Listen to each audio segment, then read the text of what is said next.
Nagsimula itong kwento na kung saan hingal na hingal ang taong ito at pawis na para bang binabangungot at dito ay napatayo ito na hawak ang kanyang ulo na napapatanong na kung sino nga ba talaga ang gustong pumatay sa kanya.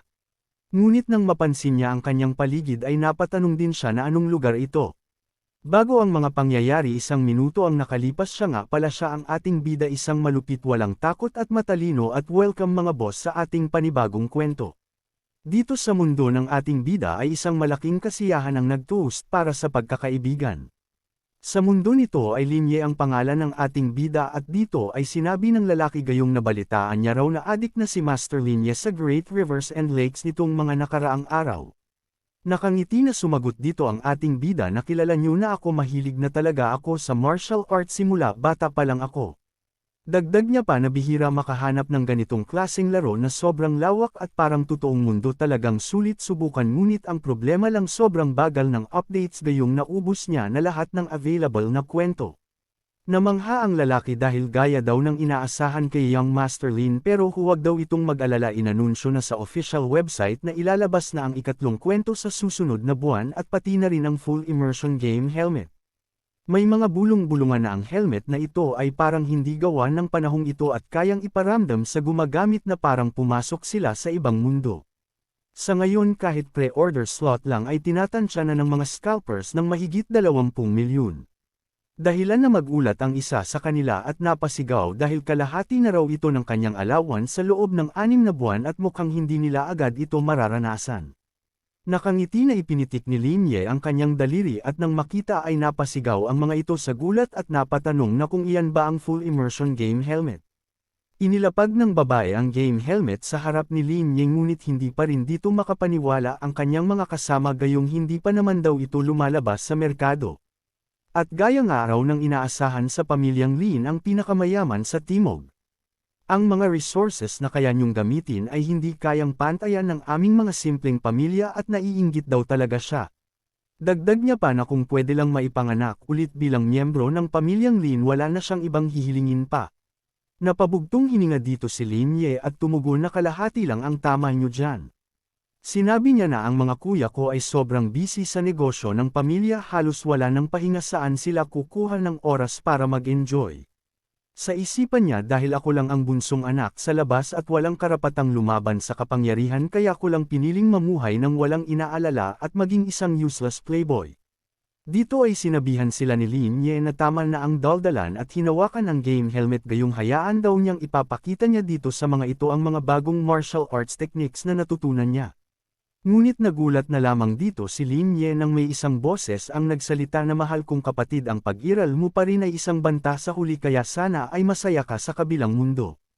Habang hindi pa rin maiwasan na mamangha ng isa sa kanilang ngunit sa hindi inaasahan ay bigla na lamang dito na sumabog ang ulo ni Linye na ikinagulat ng mga babaeng katabi niya. Balik sa kasalukuyan at dito niya lang napagtanto na siguradong na transmigrate siya. Nasabi niya sa kanyang sarili na pinakita ko naman na wala akong masamang intensyon bakit gusto pa rin akong patayin ng kapatid ko, posible bang mali pala ang desisyon ko noon na huwag makipag-agawan at makipag-away. Pagkatapos nito ay bigla na lamang pumasok ang alaala ng kanyang katawan. Sinabi ng lalaki na sa likod na Ginoo may masamang nangyari ang ikalawang concubine ay kawawang bata na ipinanganak na walang ina.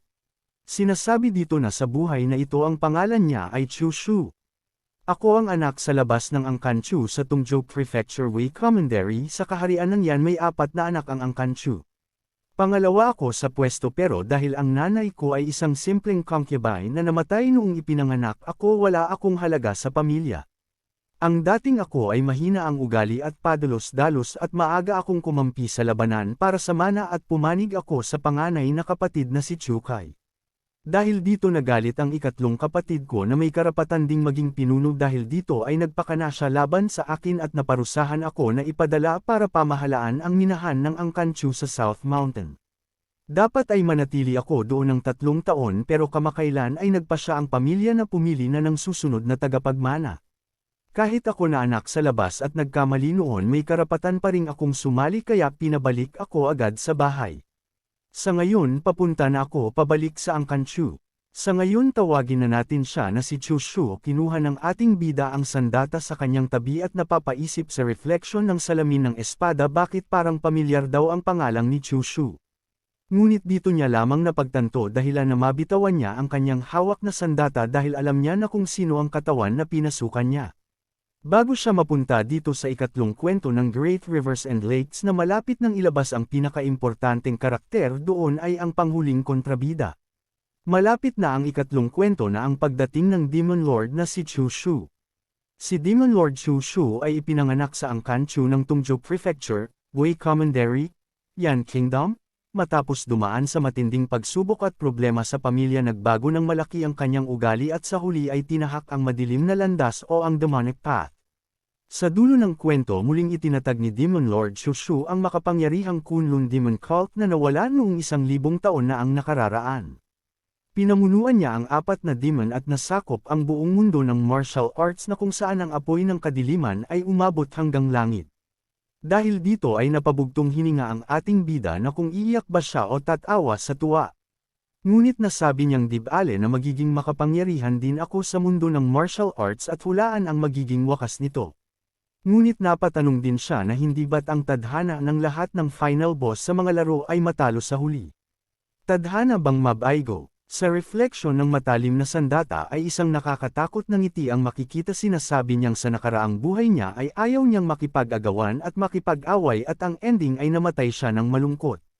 Dahil binigyan siya ng tadhana ng panibagong pagkakataon at mula ngayon lalaban siya at mas mabuti pang siyang ang pumatay kaysa siya ang mapatay. Dito ay pumasok ang katulong na si Yar sa karwahe na sinasakyan ng ating bida at nagtanong sa kanya na kung may problema ba. Nang makita ay napaisip kaagad dito ang ating bida dahil base sa alaala ng katawang ito na siya si Yar ay ipinadala ng ina ng ikatlong kapatid at pinagkatiwalaan ko pa siya ng gustong ngunit isa pala itong traidor. Noong nasa minahan ako hindi lang siya ng abuso gamit ang pangalan ko at sinira ang reputasyon ko lihim din niyang minamaltrato ang mga manggagawa para mag-alsa sila at malinaw na gusto lang niyang mapahamak ako. Tumugon dito ang ating bida na nakangiti na wala ito nahulog lang ang kutsilyo niya. Nagtataka na napaisip si Yar na kung bakit parang iba si Chushu ngayon at bakit parang nakakakilabot ang ngiti niya.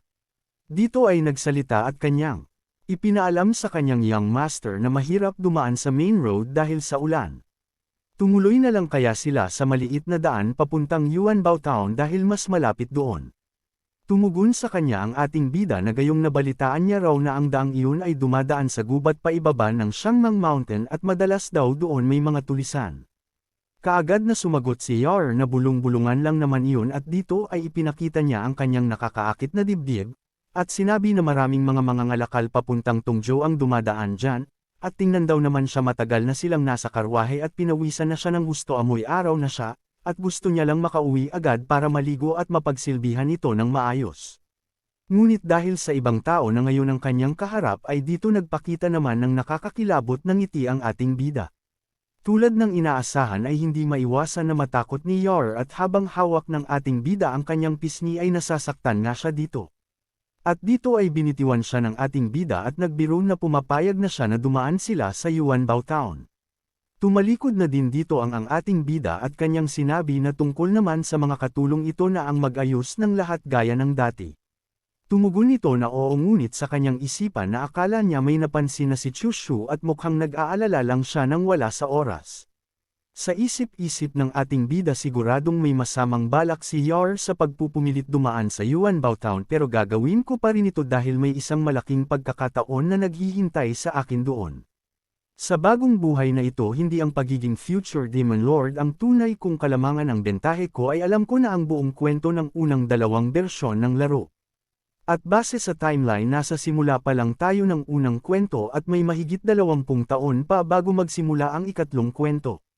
At alam ko ang lahat ng mangyayari sa mundong ito sa susunod na 2 dekada. Tama ang pagkakaalala ko sa ngayon may isang napakalaking oportunidad na naghihintay sa akin sa Yuanbao Town. Matapos ang sandaling iyon ay nakarating na sila sa Tungjo Prefecture Yuanbao Town at dito ay napatanong si Yar sa ating bida na kung ano naman ang tinitingnan niya dito. Sa isipan ng ating bida na dito pala ang tindahan ng mga secret casket. Sinasabi dito na ang secret pouch ay isa sa mga pinaka-espesyal na bagay sa mundo ng Jiangho. Sinasabing 10,000 taon na ang nakararaan, dumaan ang mundo sa matinding kalamidad at maraming mga sekta ng martial arts ang nawasak. Bago mangyari ang trahedya, gumawa ang isang dakilang master ng porma sayon ng tinatawag na secret casket. Ito ay kayang mag-imbak ng mga kayamanan at manual at iba pang mahahalagang gamit, upang hindi tuluyang mawala ang mga mana at aral ng mga sekta kapag dumating ang sakuna. Iba-iba ang materyales at hugis ng mga secret casket. Sa pangkalahatan, mas maganda ang material, mas malakas ang kapangyarihan ng porma sayon at kadalasan ay mas magaganda rin ang laman nito. Matapos ang kalamidad, marami sa mga ito ang naiwan. Dahil matagal nang nawala ang paraan ng paggawa nito, kapag nabuksan na ang isang casket, ito ay nawawala o nasesire na. Kaya maituturing silang mga limited edition blind box na gustong-gustong makuha ng mga tao sa Jiangho. Pero hindi laging mahalaga ang laman nito.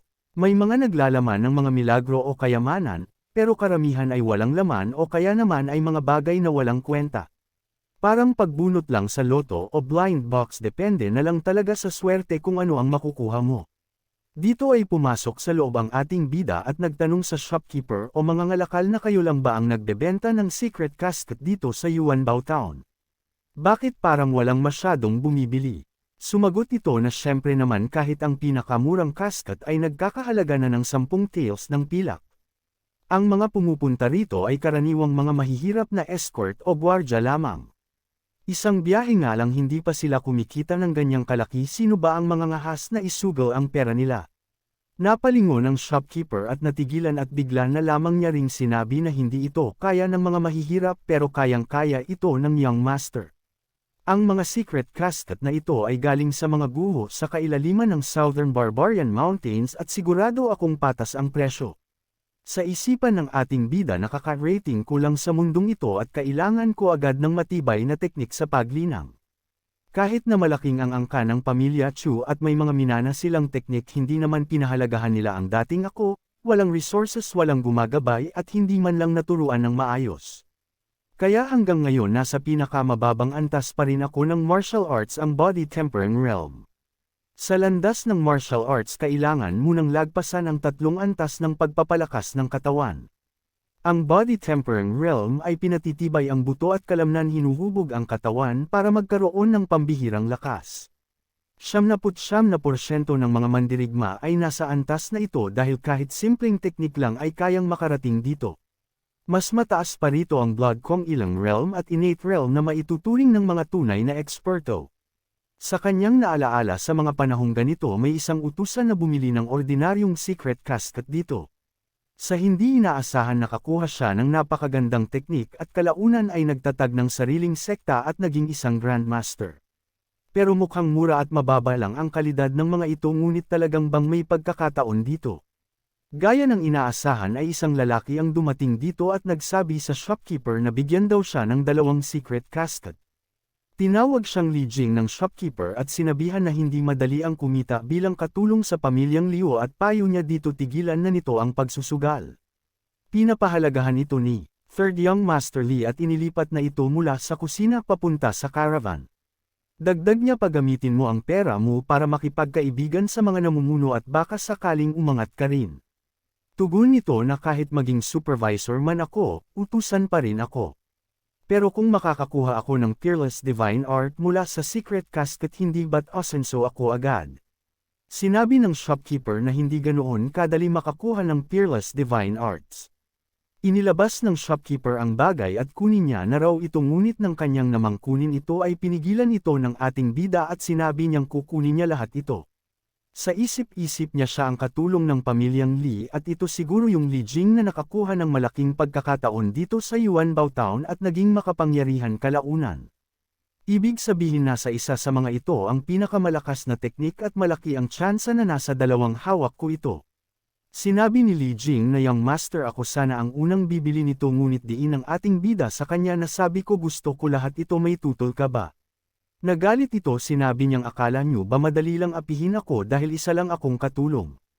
Kasama ako sa pamilyang Li, isa sa 3 pinakamalaking angkan sa Tungzhou Prefecture.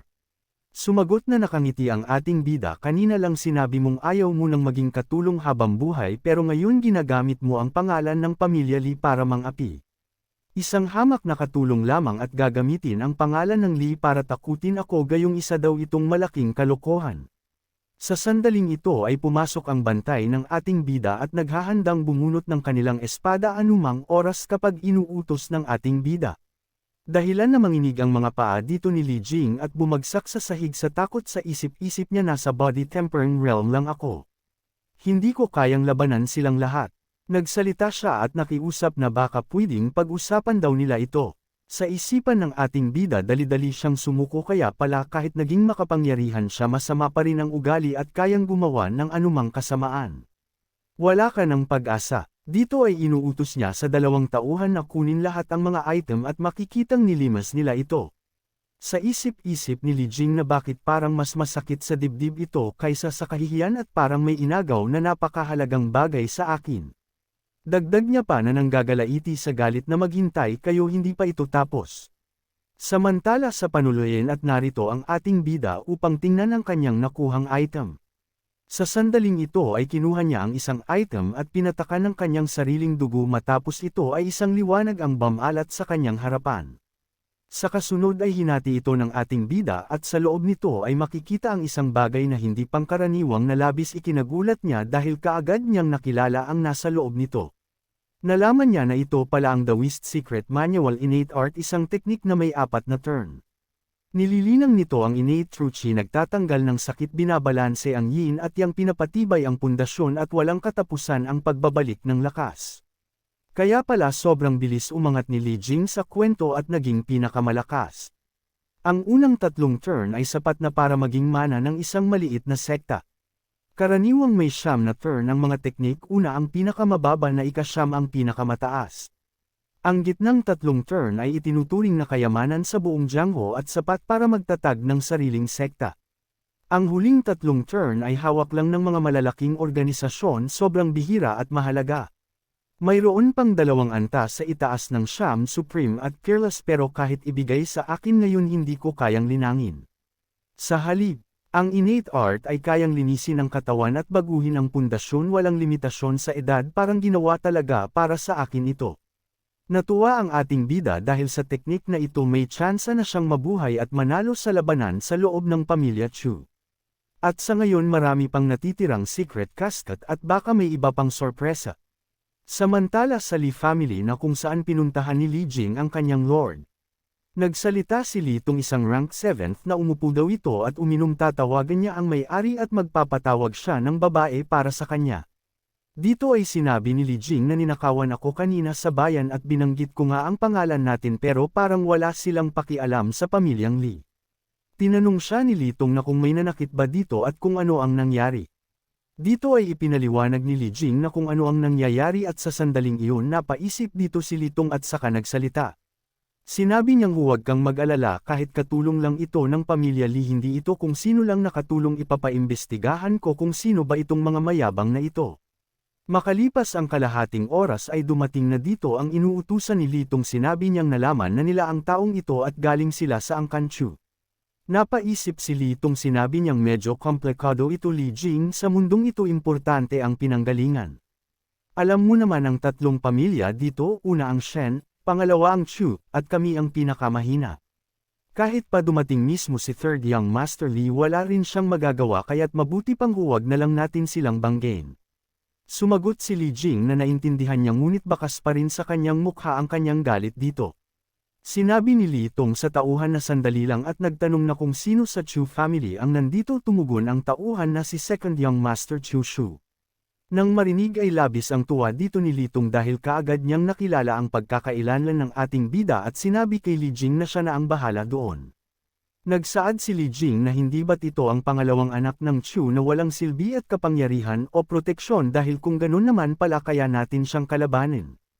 Sumagot si Li Tong na tama ito, walang pumapansin sa kanya, walang tumatayo sa likod niya at mahina ang loob at duwag, mas mababa pa ang tingin sa kanya kaysa sa isang supervisor. Saad ni Li Jing na kung ganun puntahan natin itong walang kwentang young master na ito. Ngunit sa kanyang isipan napapatanong siya na kung mahina o duwag lamang ba ang taong iyon dahil kanina sobrang tapang at walang awang kumilos ang lalaking iyon, iisa lang ba talaga silang tao? Samantala dito ay makikita itong si Chu Shu na nakatayo at bigla na lamang itong gumalaw ng sobrang bilis. Sa isipan niya ang blade technique, Azure Dragon hidden in the sleeve, ang sandata ay nakatago sa manggas, ang intensyon ay nakatago sa katawan. Isang hampas na parang asul na dragon na lumalabas mula sa dagat hindi bababa sa second turn technique. Hindi ko akalain na makakakuha ako ng ganitong klaseng technique.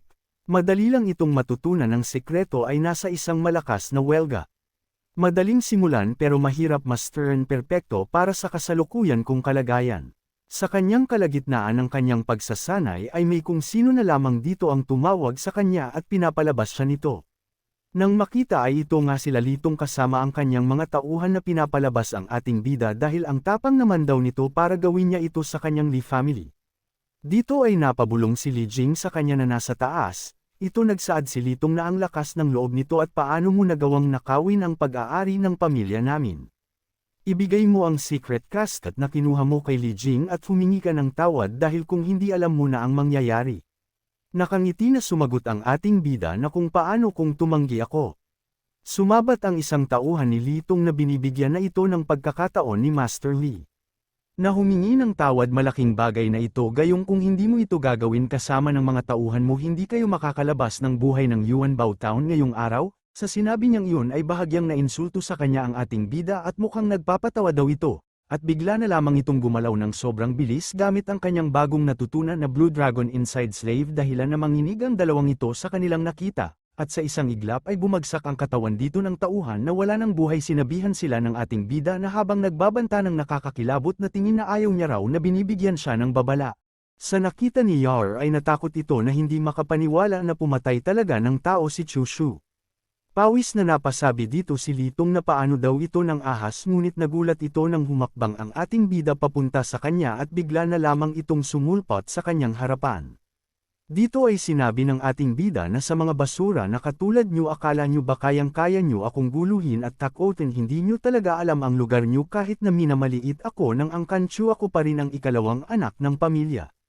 Isang walang kwentang sangay lang kayo, saan nyo nakuha ang lakas ng loob na guluhin ako? Kahit patayin ko kayo ngayon dito sa huli ay wala kayong magagawa. Sa isip-isip ni Litong na totoo ang sinabi niya, tunay na anak siya ni Chu Guangzhang at ang pananakit sa kanya ay parang panlalait na rin sa buong angkanchu at ang tanga ko talaga.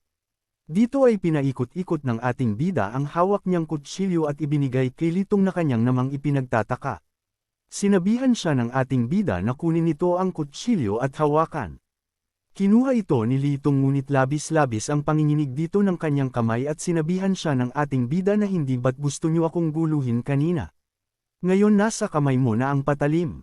Bibigyan kita ng pagkakataon na patayin ako. Dahilan na matigilan ng mga ito dito ay hinawakan ng ating bida ang kanyang kamay at inutusan si Litong na patayin na siya nito.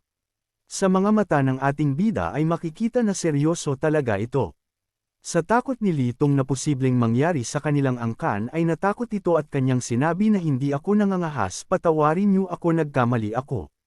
Dahil doon pinagsample-sample ito ng ating bida dahil binigyan niya na ito ng pagkakataon kaya't wala daw talaga itong kwenta.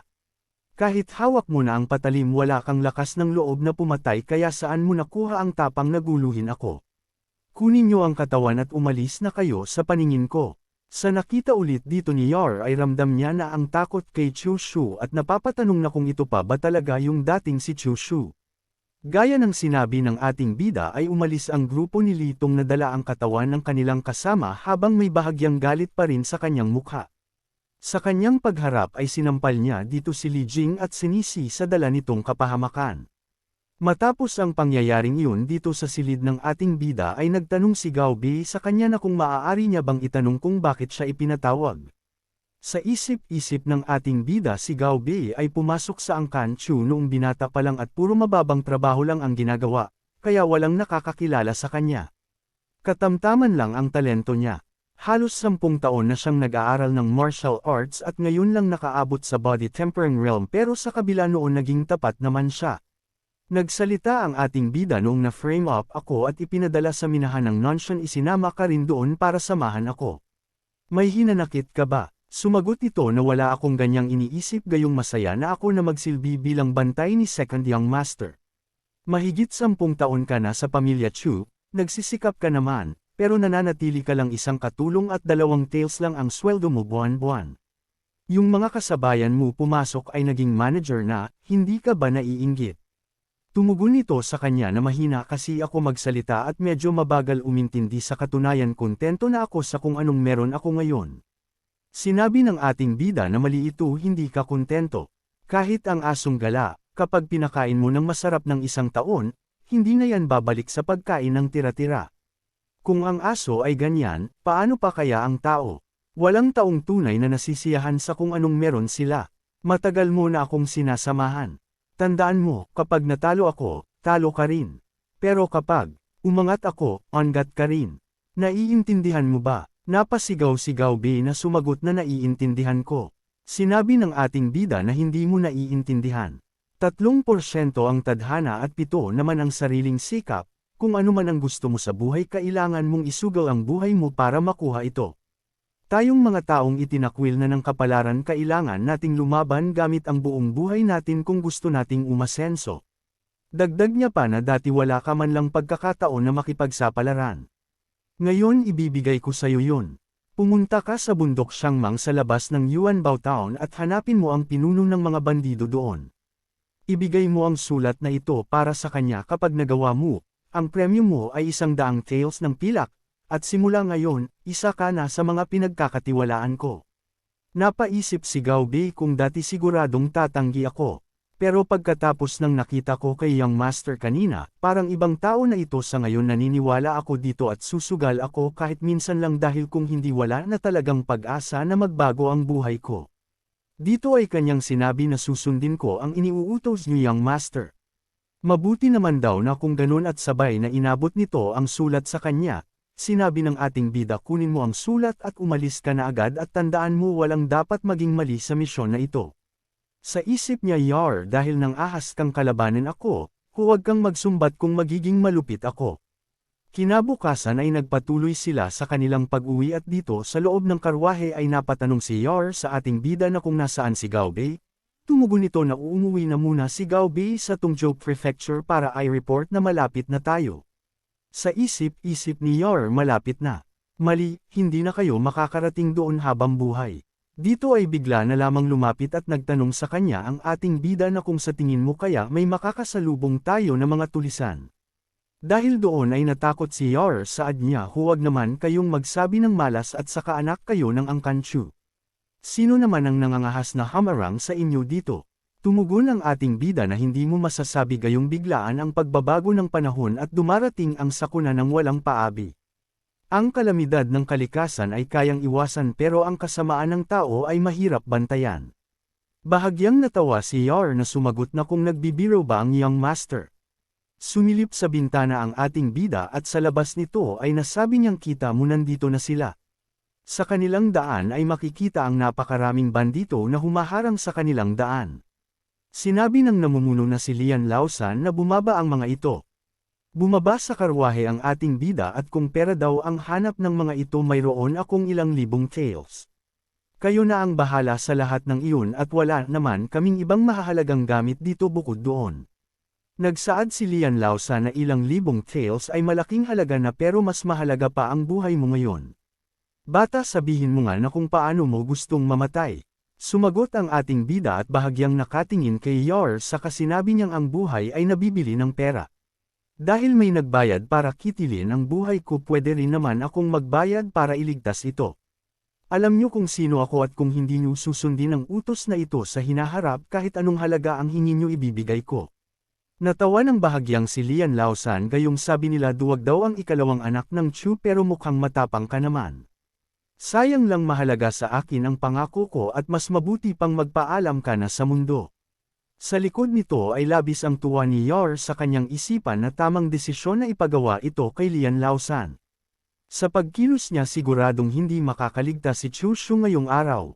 Nakangiti silang sinabihan ng ating bida na kung ganun dahil hindi ko mabibili ang buhay ko.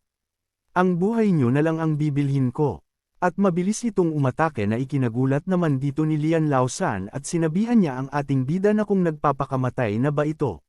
Gamit ang kanyang sandata ay umatake na rin ito gayong hahatiin niya raw dito ang katawan nito. Sa isip ng ating bida na wala akong maramdamang espesyal na lakas sa galaw niya at mukhang puro lakas lang ng katawan ang gamit niya, kaya't kailangan ko lang na humanap ng pagkakataon para umatake.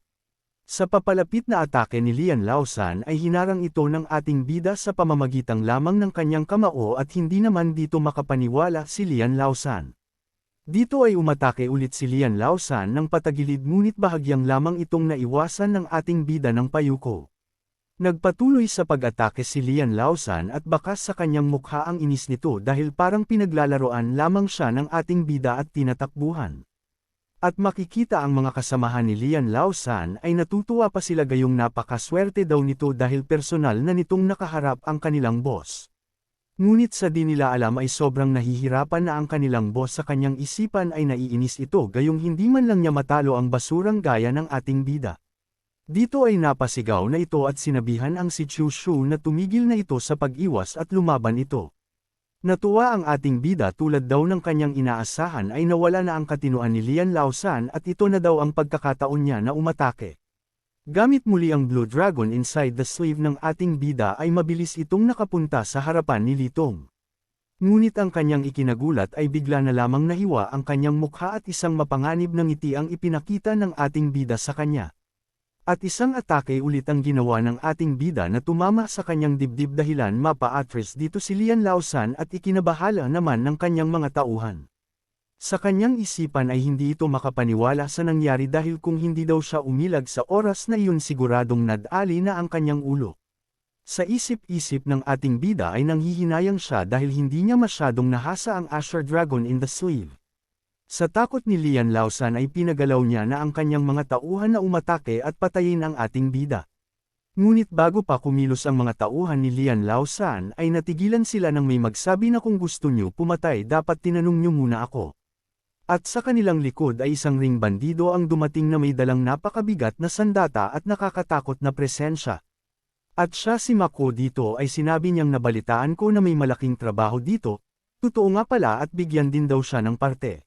Dahil dito ay napatanong si Yar na kung bakit may isa pang grupo ng mga bandido at kung mas marami pa bang inutusan ang ikalawang concubine.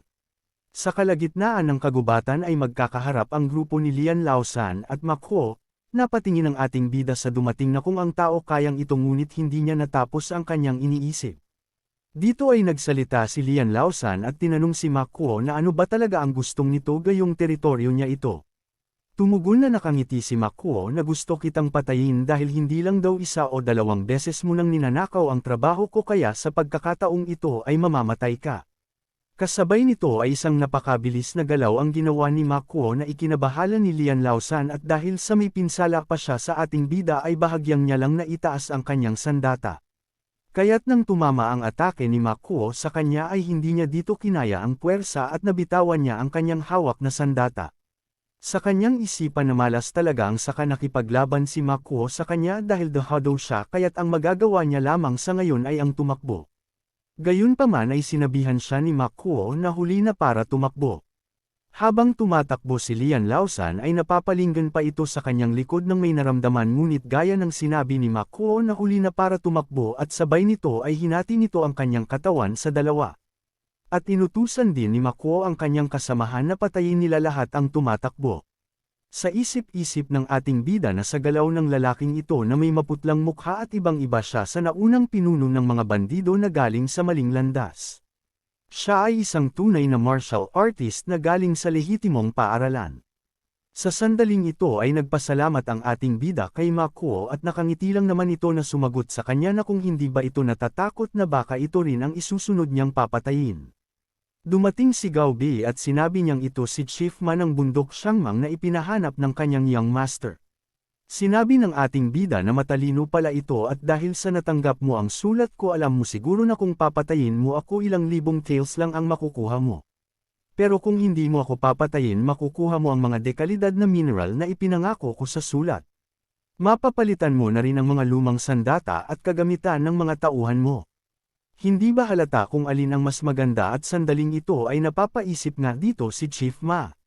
Sa isipan ng ating bida ang tindi ng ugali ng ikalawang concubine wala siyang awa kahit na ako na anak sa labas at halos wala ng pag-asang maging pinuno gusto pa niyang patayin.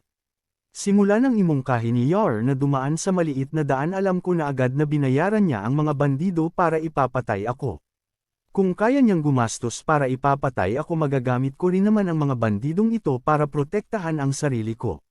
Sumagot dito si Chief Ma na kung totoo ba ang sinasabi nito alam ko kasing napakahalaga ng mga mineral na yan sa angkanyo.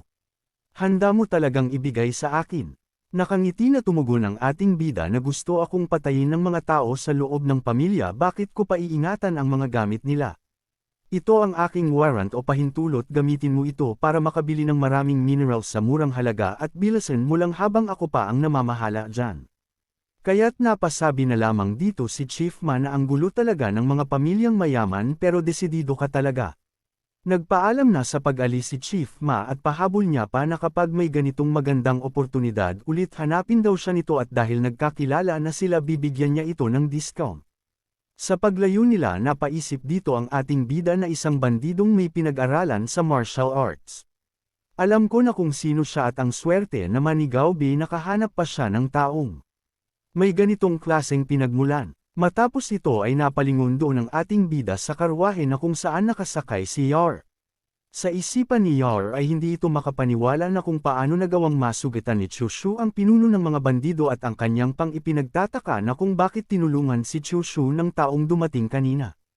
Pagkatapos ay pumasok sa loob dito ang ating bida at dito din ay nagkunwari si Yar na natatakot at nagtanong na kung umalis na ba ang mga bandido.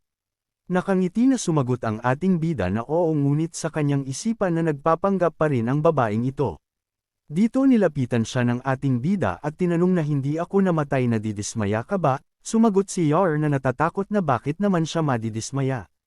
At bigla na lamang siyang sinakal ng ating bida dahil kung inaakala ba raw nito ay tanga siya at sabihin nito sa kanya na kung magkano ang ibinayad ng aking mabuting ina para kunin ang buhay ko dahil kung hindi mamamatay ito ngayon din. Sinabi ni Yar na sasabihin ko na 10,000 taels ang ibinayad ng ikalawang concubine. Binitiwan ito ng ating bida at dagdag pa dito ni Yar sabi ng ikalawang concubine matigas daw ang ulo nyo at laging kumakampi kay eldest young master. Siguradong magiging hadlang daw kayo balang araw at saka nakuha na rin daw niya ang loob ng fourth young master kaya gusto na kayong tanggalin para wala ng problema. Sa isip-isip ng ating bida na ang pinuno ng Angkan Chu, si Chu Zhangguang, ay may 3 asawa at 4 na anak. Si Chushu ay anak sa labas, kaya napakaliit ng tsansa niyang mamana ang pwesto. Akala niya ay si Chukai ang mananalo kaya maaga pa lang ay kumampi na siya rito. Pero pagkatapos kumampi hindi na siya pinansin ng unang asawa at ni Chukai. Wala man lang tumulong sa kanya noong na-frame up siya ng ikatlong kapatid. Ang dating Chushu ay katulad ko noon mababa ang estado at walang kakayahan kaya sumuko na siya sa pag-aagawan. Pero sa buhay na ito dahil ako na si Chushu at alam ko ang mangyayari ipaglalaban ko ang pagiging tagapagmana. Gamit ang yaman at resources ng Chu mas bibilas ang paglakas ko.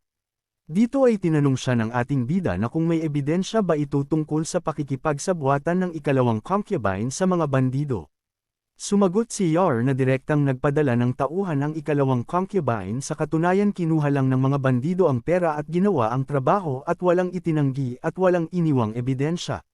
Dagdag niya pa na sabi niya na dito ang lahat kaya't huwag daw siyang patayin tumugon ng ating bida na huwag itong mag-alala hindi ako pumapatay ng babae. At labis naman dito ang ikinapasalamat ni Yar ngunit ang inakala niyang ligtas na siya ay nagkakamali ito gayong bigla na lamang binale ng ating bida ang kanyang leeg. Sinabihan siya ng ating bida na nagsinungaling lang ako naniwala ka naman agad, at ang tanga mo para maging especially iya. Makalipas ang 7 araw dito sa Wei Commandery, Tungzhou Prefecture, sa tahanan ng Angkan Chu ay dumating na ang ating bida. Sa pagsilip niya sa bintana ay kaagad niyang nakita ang ikalawang concubine na ang gustong pumatay sa kanya. Ayon sa kanya ang ikalawang concubine ay ang nag-iisang anak ni Ding Kaishan na ang may-ari ng Kaishan Martial Arts Hall sa Tungzhou. Malupit at isang tuso mahigit 20 taon na ang nakararaan dito naging matatag si Chu Zhangguang dahil pinakasalan niya ito. Dito ay bumaba si Chushu at nagkunwaring walang alam at nagbiro na 1 taon na tayong hindi nagkita at lalo pang gumaganda ang ikalawang concubine. Sa isip-isip ng ikalawang concubine na kung paano buhay pa si Chushu at dito ay nagtanong siya sa ating bida na nasaan na ang babaeng si Yar. Sumagot ang ating bida na ko. Mahina kasi ang katawan ni Yar, napabayan ko. Lang at bigla na lang sumakabilang buhay. Bakit hindi na lang po ako bigyan nyo ng bago? Napaisip ang ikalawang concubine patay na si Yar alam na kaya niya na ako ang may pukonan nito. At saka parang ibang tao na si Chushu ngayon. Noong 1 taon hindi siya nangangahas magsalita ng ganito. Kaya nasabi niya na lamang dahil nakabalik ka na pumasok ka na gayong hinihintay ka na ng master at ng iba pa. Sa pagpasok niya sa loob ay nagbigay galang dito ang ating bida sa kanyang ama at sa lahat at sinabihan naman siya ng kanyang ama na umupo na ito. Ito ang pinuno ng angkan na si Chu Zhangguang. Nagsimula siya sa wala gamit ang ilang dosenang tao, at inabot ng mahigit 20 taon para maging isa ang Chu sa 3 pinakamalaking pamilya sa Tongzhou. Nalampasan pa nila ang pamilyang Li na dito na nakatira ng mahigit 100 taon. Ang lakas ni Chu Zhangguang ay nasa Xiantian realm na at lagpas na siya sa body tempering at blood condensation, ang kanyang qi, dugo, at buto ay naging isa na. Kaya kahit lampas 50 anyos na mukha pa siyang mas bata sa 40. Wala masyadong pakialam si ama sa mga gawain sa bahay o sa amin magkakapatid. Ang atensyon niya ay nasa pagsasanay lamang. Sayang nga at 20 taon na hindi na naman umangat ang antas niya. Ipinahayag ni Chu Zhangguang na mahigit 20 taon na tayong nandito sa Tongzhou. Lumalaki na rin ang mga bata panahon na para pag-usapan kung sino ang magiging susunod na tagapagmana. Nagmungkahi ang first wife na pag-uusapan pa ba iyan gayong si Chu Kai ang panganay at lehitimong anak at siya rin ang pinakamalakas syempre siya ang dapat na tagapagmana. Sumabat ang ikalawang concubine hindi tama ang sinabi mo.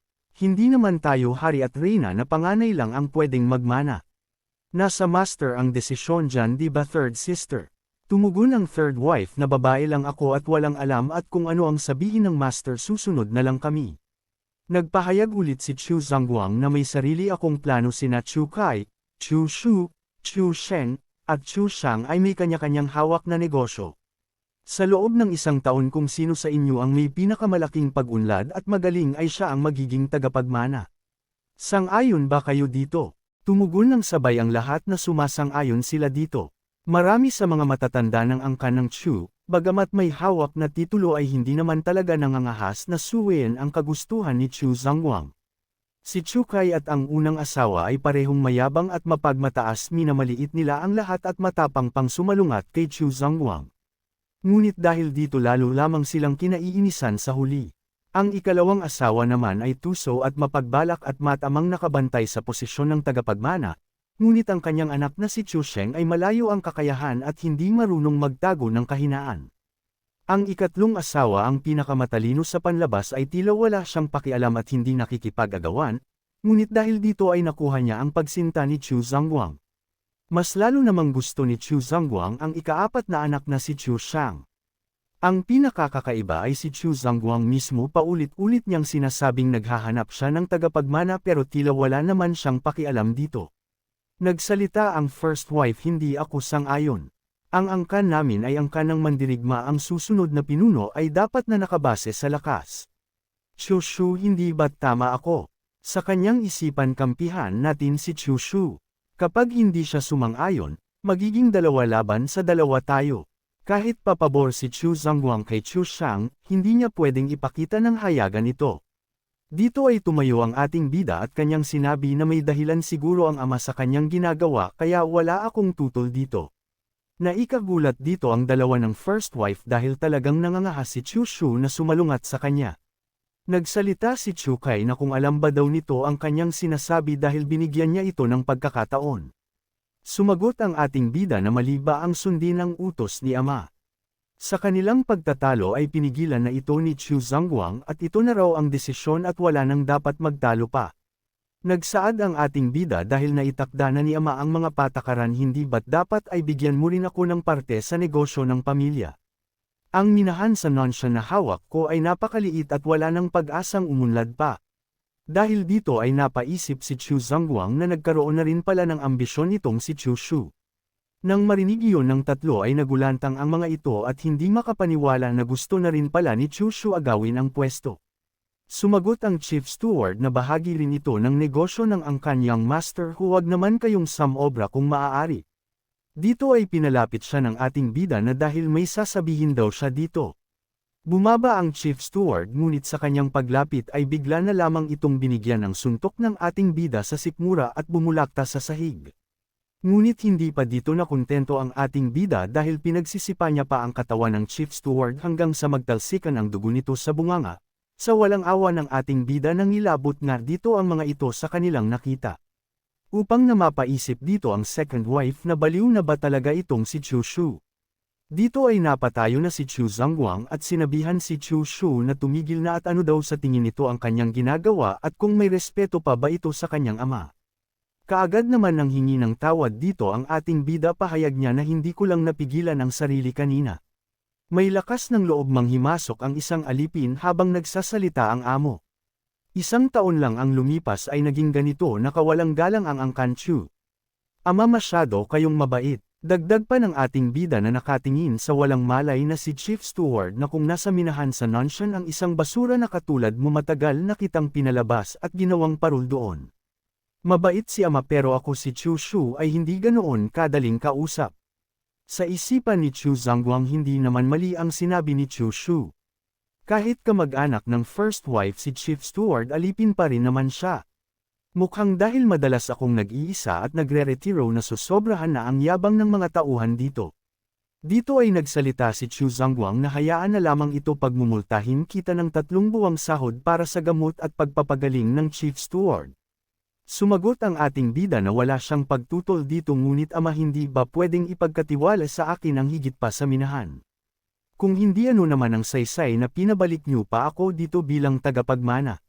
Sa isipan ni Chu Zhangguang, bagamat wala sa isip ko na ibigay sa kanya ang pwesto, ngunit hindi ko rin pwedeng ipakita na masyado akong mahigpit sa harap ng lahat. Nagsalita ang first wife na hahayaan na lang daw si Chushu gayong nanakit ito at walang galang sa inyo. Sumagot si Chu Zhangguang na ano pa bang gusto niyong gawin ko? Patayin ko si Chushu kapalit kay Chief Steward, sinabi ko nang tapos na ang usapan. Hintayin lang nating bumalik ang caravan na papunta sa kaharian ng Yan at ipapamahala iyon kay Chushu. Nagpasalamat naman dito ang ating bida sa kanyang ama. Sa isipan ng ating bida ang first wife at si Chu Tian ay parehong hangal. Ipinanganak sa marangyang pamilya pero hindi alam ang lugar nila, gustong-gusto pang makipagsagutan kay Chu Zhangguang. Mas matanda pa sa akin ng ilang taon pero nakikipag-agawan pa rin sa mga kabataan. Matapos nito ay inihayag na ni Chu Zhangguang sa lahat na tapos na ang kanilang usapan at pwede na ang mga itong umalis. Habang dumadaan ang second wife sa gilid ni Chushu ay naisip niyang hindi niya raw akalain na ang first wife at si Chukai lang ang kalaban, ngunit hindi niya akalain na sa loob lang ng 1 taon magkakaroon ng ganitong lakas ng loob at ambisyon si Chushu. Pagkatapos ng mga kaganapan na iyon dito sa palas ng second wife, sa kanyang silid ay napatanong si Chusheng na kung paano nakabalik ng buhay si Chushu. Sumagot ang kanyang ina na nagkamali lang ako ng tansya, sino bang mag-aakala na sa loob ng 1 taon sa minahan magbabago ng lubusan si Chushu. Pero huwag daw itong mag-alala, ang lakas ng loob niyang manakit sa harap ng master ay tanda ng kabaliwan. Hindi naman hahayaang mamuno ang isang baliw. Si Chukai ay ambisyoso pero kulang sa galing. Si Chusheng ay bata pa at ikaw lang ang tunay na karapat-dapat. Nagtanong si Chusheng na ang mga tauhang inilagay ni ama sa caravan na hawak ni Chushu ay mga tauhan niyo, hindi ba? Bakit hindi natin sirain ang plano niya? Tumugon nito na huwag na itong mag-alala, sisiguraduhin ko na kahit makuha niya ang caravan wala ni isa sa kanila ang susunod sa utos niya. Samantala sa pharmacy na pinagkukunan ng mga resources ng tagapagmana ay dumating dito ang ating bida at dito ay napatanong si Gao Bei na kung ibibigay kaya nila ang mga resources. Tumugon ang ating bida na oras na para baguhin ang ilang mga patakaran. Sa kanilang pagpasok ay sinalubong kaagad sila ng matabang mayabang na ito na ano daw ang nagdala dito sa second young master. Sumagot si Gao Bei na narito ang kanyang young master para kunin ang kanyang mga cultivation resources para sa taong ito. Ngunit tumugon lang ito na nagbibiro ba kayo, ang mga resources nyo ay laging kinukuha ng eldest young master, bakit sa akin nyo hihingin ito?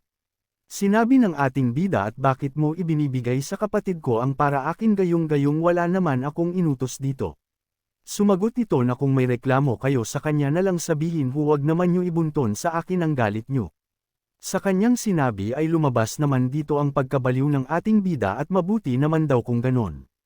Ngunit bigla na lamang dito sumulpat ang steward at sinampal siya sa mukha at sinabihan na ang kapal ng mukha nito at walang galang sa second young master. Magtanong sana sa kanya ito ay sinigawan siya nito at tumahimik na lang daw ito. Matapos nito ay nanghingi ng tawad ang steward sa ating bida at narito daw ang lahat ng gamit kumpleto at walang kulang naglagay din ako ng espesyal na blood condensation pills bilang regalo. Dito ay sinabihan siya ng ating bida na sana huwag na itong maulit muli. Sa pag-alis nila napabugtong hininga ang steward at nagpapasalamat. Dito ay napatanong ang mataba sa kanyang likod na bakit siya nito sinaktan at bakit din daw sobrang bait nito kay Chushu. Ipinaliwanag ng steward sa kanya na kanina lang halos mamatay na si Chief Steward Liu dahil binugbog ito ni Chushu. Dahilan na magulat ito pahabol pa ng steward na tandaan nito mula ngayon mas maging magalang na ito sa second young master kaysa sa iba gayong hindi na siya ang dating Chushu na kilala natin. Samantala sa tirahan ng ating bida, sinabi ni Gao Bi sa kanyang young master talagang kahanga-hanga kayo kanina kahit ang grand steward ng Botika ay naging sobrang magalang sa inyo. Sumagot ang ating bida na hindi iyon pagiging magalang kundi iyon ay takot. Isinaad niya na may dalawang mukha ang kasamaan kung hindi mo kayang maging mabuti upang igalang ka ng lahat dapat kang maging malupit upang katakutin ka ng lahat. Sumagot si Gao Bi na hindi ko maintindihan. Sinabi ng ating bida na syempre hindi mo maiintindihan dahil kung naintindihan mo sana, hindi ka puro lang dada at wala namang ambag sa loob ng maraming taon at hanggang ngayon hindi man lang maging steward. Sa kanyang isipan ang landas ng martial arts ay nakabase lamang sa talento sipag pagkakataon at karunungan. Katamtaman lang ang talento ko hindi ko pa alam ang antas ng karunungan ko at ang mga oportunidad ay kailangan ng lakas para makuha. Kaya sa ngayon ang tanging magagawa ko ay magsikap at magtiyaga. 2 pakete ng Baki powder kada buwan pero binigyan ako ng 33 blood condensation pills kada taon pero 10 at dekalidad pa ang ibinigay at alam talaga ng steward na iyon kung paano makisama. Ang Baki powder ay simpleng gawin lang nakakapagpalakas ito ng katawan at nakatutulong sa pagsasanay at bagay na bagay ito para sa Sian Tiangang. Ang paraan ng pagsasanay ng mga Daoist ay banayad at payapa habang tumatagal lalong lumalakas ang enerhiya sa loob. Sa aspetong ito malayo ang lamang nito sa ibang paraan ng pagsasanay. Kinabukasan matapos ang buong gabi ng pagsasanay kusang damaloy ang enerhiya sa mga ugat at konektado na ang lahat.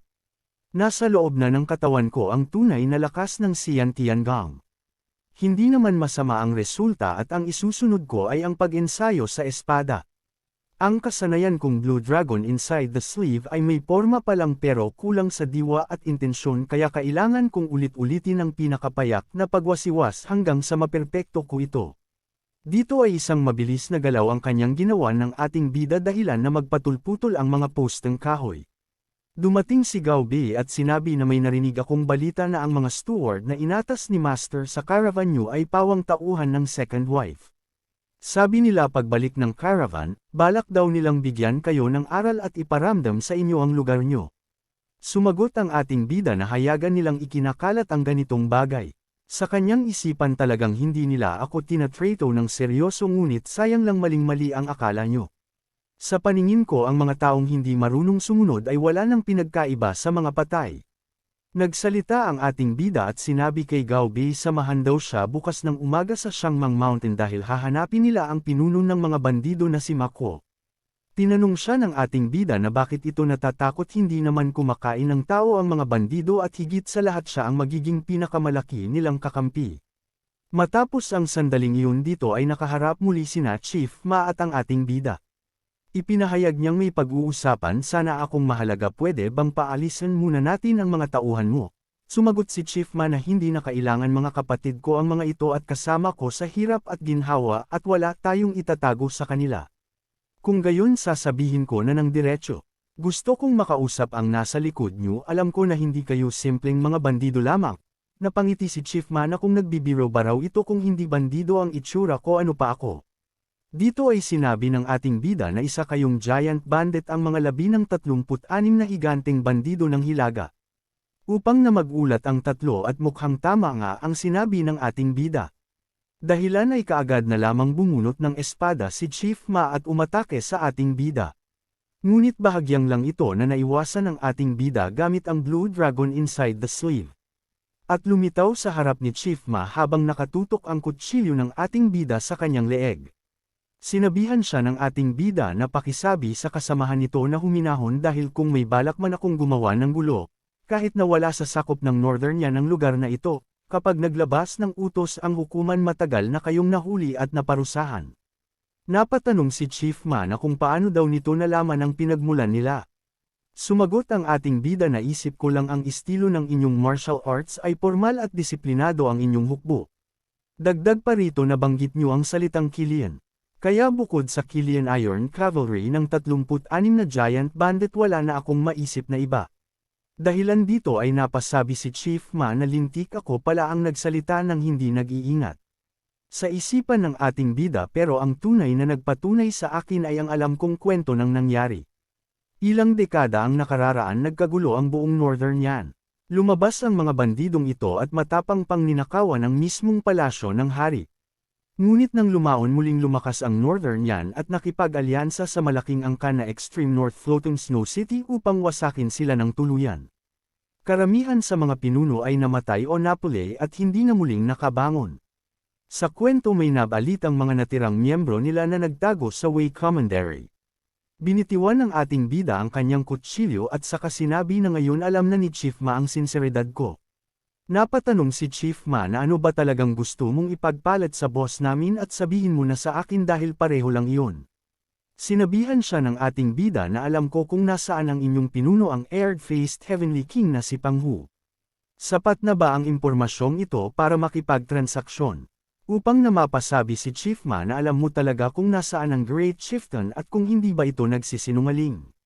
Sumagot ang ating bida na kapag nakita nyo na ang taong tinutukoy ko, malalaman nyo ang totoo at saka kapag nakarating tayo doon wala akong magagawa kung magsisinungaling man ako. Dahil dito ay pumayag na si Chief Ma at sumunod daw ito sa kanya nasa North Xiangmang Mountain ang boss nila. Aabutin sila ng ilang araw bago makarating. Makalipas ang 5 araw, sa North Xiangmang Mountain ay nakarating na dito ang ating bida na kasama si Chief Ma. Sa kanilang pagpasok ay sinabihan ni Chief Ma si Chu Shu na maghintay lang muna ito dito. Sa sandaling iyon ay bumalik si Chief Ma na kasama ang kanyang boss at ipinaalam sa ating bida na ito ang kanilang boss na si Han Bao. Dati siyang personal na gwardya ng Great Chieftain. Nagtanong si Han Bao na kung ito ba ang nagsabing alam nito kung nasaan ang Great Chieftain. Sumagot ang ating bida na tama ito sa kanyang isipan na nasa peak blood condensation realm na ang taong ito at mas malakas pala talaga siya sa akin. Nagsalita ito na tama na ang paligoy-ligoy tanong niya ano ba talaga ang gusto mo at kung sobrang mahal ng presyo mo huwag kang magtaka kung magiging marahas ako. Sumagot ang ating bida na regalo ko na rin naman ang balitang ito para makilala kayo Boss Han. Base sa alam ko matapos masugitan ng malubha si Pang Hu ng mga tauhan ng korte nagtatago siya ngayon at nagpapagaling sa liblib na kabundukan ng Liaodong Commandery sa Hilaga. Kung hindi kayo naniniwala magpadala kayo sa Broken Soul Valley doon at tingnan nyo. May mga marka at senyales doon na iniwan si Pang Hu, sa kanyang isipan hindi ko akalain na makakatulong pala ng malaki ang mga detalye na natatandaan ko mula sa laro. Naglakad si Boss Han sa kanyang upuan at sinabing umupo ito magpapadala ako ng tao doon at kung totoo nga at mahahanap natin ang Great Chieftain may utang na loob ako sa iyo. Ngayon sabihin mo ano ang gusto mo. Sumagot ang ating bida na kapag nahanap na si Great Chieftain Pang Hu ano ang plano nyo gawin Boss Han. Tumugon nito na syempre isasama ko ang lahat ng tauhan dito at susuportahan siya. Sinabi ng ating bida na mali iyon, nagpapahinga at nagpapalakas pa siya ngayon. Hindi lang iyon walang silbi mapapahamak pa kayo at mahahayag ang kanyang kinaroroonan. Hindi rin niya iyon tatanggapin ang dapat niyong gawin ay mag-ipon ng yaman pagkain at gamit pang sanay habang hinihintay siyang bumangon muli. Sinabi ni Boss Han na sa ngayon pag-usapan na lang nila ito kapag nahanap na siya at ano ba talaga ang pakay mo dito. Sumagot ang ating bida na gusto kong makipagnegosyo sa inyo para kumita.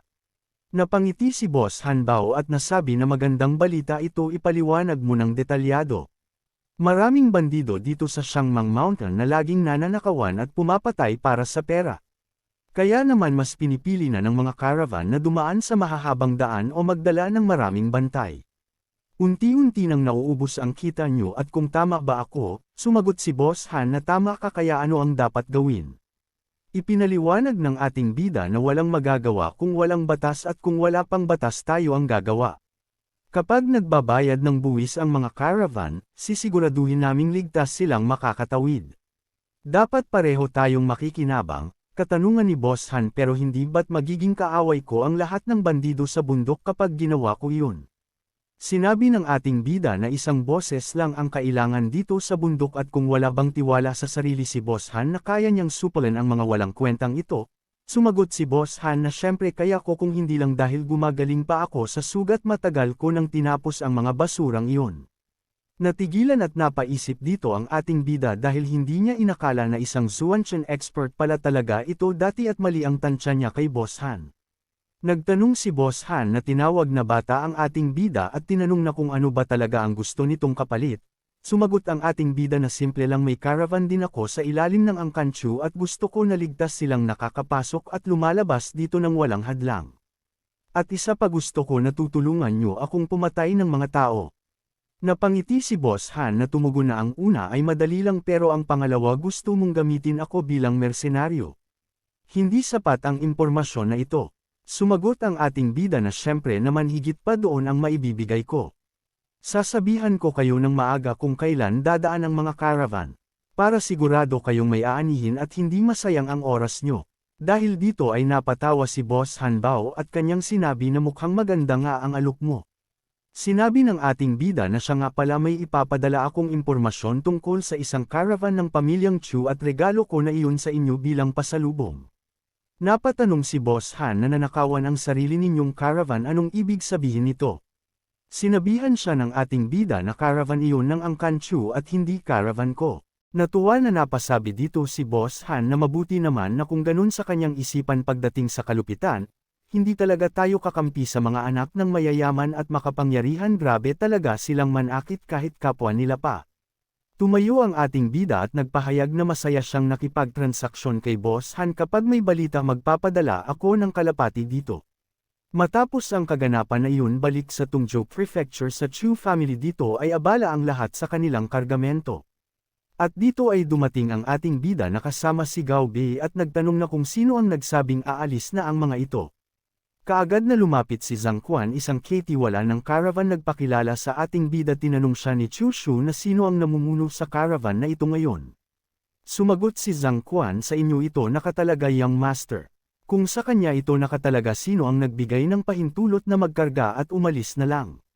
Sumagot si Zhang Quan paumanhin young master dahil wala kayo humingi muna kami ng utos sa instructor ng Chu family bago kumilos. Kaya't huwag na kayong mag-alala sigurado walang problema ang biyaheng ito at kung may mangyari man handa akong panag-utan ito. Nakangiti ang ating bida at tinawag ang pangalan ni Zhang Quan na tama ito at magaling ang ginawa nito at sana lang hindi ito pagsisisihan.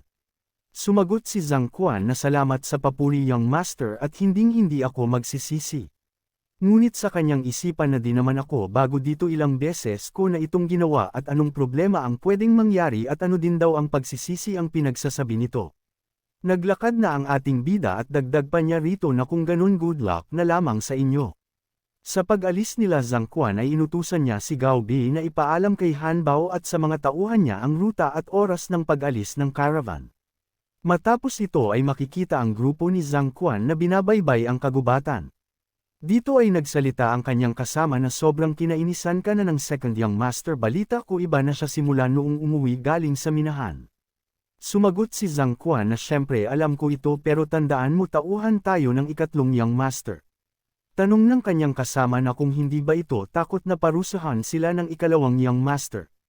Sumagot si Zhang Quan na malaking angka ng Chu at may sinusunod na batas wala naman tayong nilabag na patakaran at kaya hindi tayo magagalaw ni Chu Shu. Sa kanyang isipan na may kutob lang ako na hindi maganda ang mangyayari.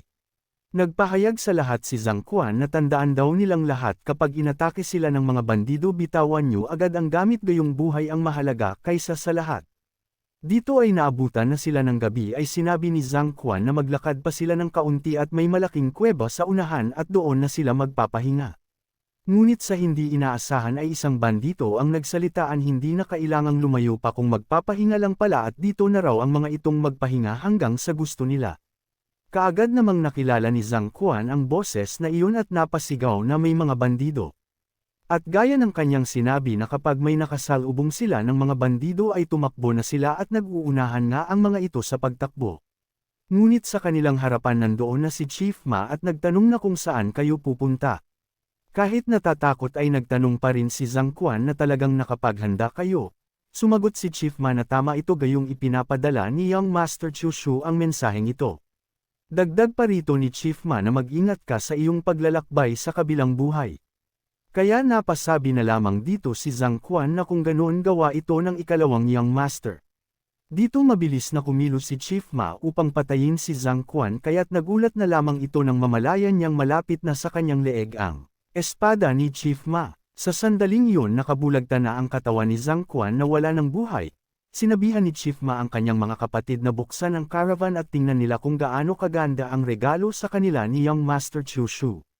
Samantala sa Chu family sa palas ng second wife sa gabing ito ay maririnig ang sigaw ng second wife na hindi makapaniwala na hinarang ng mga bandido ang kanilang caravan. Dito napatanong si Chu Sheng sa kanyang ina na kung may kinalaman kaya dito si Chu Shu. Sumagot ang second wife na hindi ko alam at walang lakas ng loob si Chu Shu at wala siyang kakayahang bayaran ang mga bandido sa Shangmang Mountain. Ngunit bago sila humusga huwag muna silang magsalita nang walang pruweba baka minas pa ang master sa kanila. Dahil dito ay kaagad nagpatawag ng pulong si Chu Zhangguang. Sa loob nito at ipinaliwanag ng mga tauhan kay Chu Zhangguang ang nangyari na pinatay nila ang lahat ng walang sabi-sabi at hindi rin daw nila alam kung bakit. Sinabi ni Chu Zhangguang na kung ganoon tapos na ang pulong na ito tandaan niyo ang aral na ito at mag-ingat na lamang sa susunod. Dito ay nagsalita si Chu Shu at ipinahayag niya sa kanyang ama na sa ngayon ay walang namumuno sa caravan kaya't voluntaryo po akong mamumuno upang itawid muli ito sa Shangmang Mountain. Upang na magulat ang mga ito sa kanilang narinig. Sumagot ang kanyang ama delikado ito sa katunayan wala pang miyembro ng pamilya ang gumawa nito noon pa man at isa pa wala itong karanasan gusto mo bang mamatay? Sinabi ng ating bida na natatakot ako maantala ito at kung mahihirapan silang umalis ulit at bilang direktang anak ng Angkan Chu tungkulin ko pangunahan ito at palakasin ang loob ng lahat, kaya nakikiusap ako dito ama. Sa isipan ni Chu Zhangguang hindi ko akalain na magiging ganito ka-alerto si Chu Shu pero totoo namang hindi pwedeng maantala ang biyahe. Dito ay pinahintulutan niya ang ating bida na gawin niya ito at ito na ang bahala basta't mag-ingat lamang ito. Sumagot si Chu Shu na may paggalang na salamat ama. Sa isip ni Chu Sheng na baliw na yata talaga si Chu Shu at bakit niya kukunin ang trabahong walang kita at delikado pa. Sa labas nito ay natatakot pa rin ang ilan nang mamatay ang kanilang mga kasama. Sinabi ng lalaki na hindi ko sila masisi kung bakit pinag-uusapan at tinuturo tayo na wala ang gamit at marami pang namatay. Sumagot ang kanyang kasama na tama ito nakakatakot talaga yung nangyari. Sa kalagitnaan ng pag-uusap ay sumulpat dito ang ating bida at inutusan sila na maghanda na ang mga ito aalis na ulit ang caravan Totanggo sa State of Yan. Sumagot ang dalawa na kakagaling lang natin sa incidenting iyon magpahinga muna sana sila sandali. Dagdag pa rito ng kanyang kasama na mag-isip muna tayo ng plano bago umalis at paano kung ma-hold up ulit tayo sa bundok. Sinabihan sila ng ating bida na isa daw itong malaking kalokohan gayong hindi naman ang mga ito ang namatay at wala nga kayong galos bakit kayo magpapahinga. Dagdag niya pa rito sa negosyo ng caravan pinakamataas ang sahod dito 10 beses o higit pa kaysa sa mga ordinaryong trabaho. Kung takot kayong mamatay at ayaw sumama marami namang iba na gustong kumita. Dito ay inutusan niya si Gao Bei na pumunta at sabihin sa mga manggagawa ang mga handang makipagsapalaran at sumama sa caravan ay hindi bababa sa 10 pilak ang buwan ng pasahod at kung makabalik ng ligtas may porsyento pa mula sa kita. Tungkol naman sa mga ito ipadala sila kay Steward Liu para ibahin ang kanilang trabaho. Nang marinig ng tauhan ay nagmamakaawa sila at nanghihingi ng tawad dahil natakot lang sila at bigyan daw sila ng isa pang pagkakataon ng Young Master. Matapos iyon makita na binabaybay na nila ang kagubatan kahit gabi habang nasa unahan ang ating bida. Hindi inaasahan ay isang grupo ulit na bandido ang hamarang sa kanila, ngunit ang kaibahan lang dito ay mga tauhan nito ni Boss Han at ang namumuno sa kanila ay si Feng Yi daw. Kaya't nang makita ito ng dalawa ay nanginginig ulit ang mga ito sa takot at nagsisi sa kanilang sarili na dapat daw ay umalis na lang sila kanina. Dahil sa ito naman talaga ang plano ng ating bida ay nakangiti ito at sa kanyang isipan sa wakas oras na para ipakita ang kanyang galing.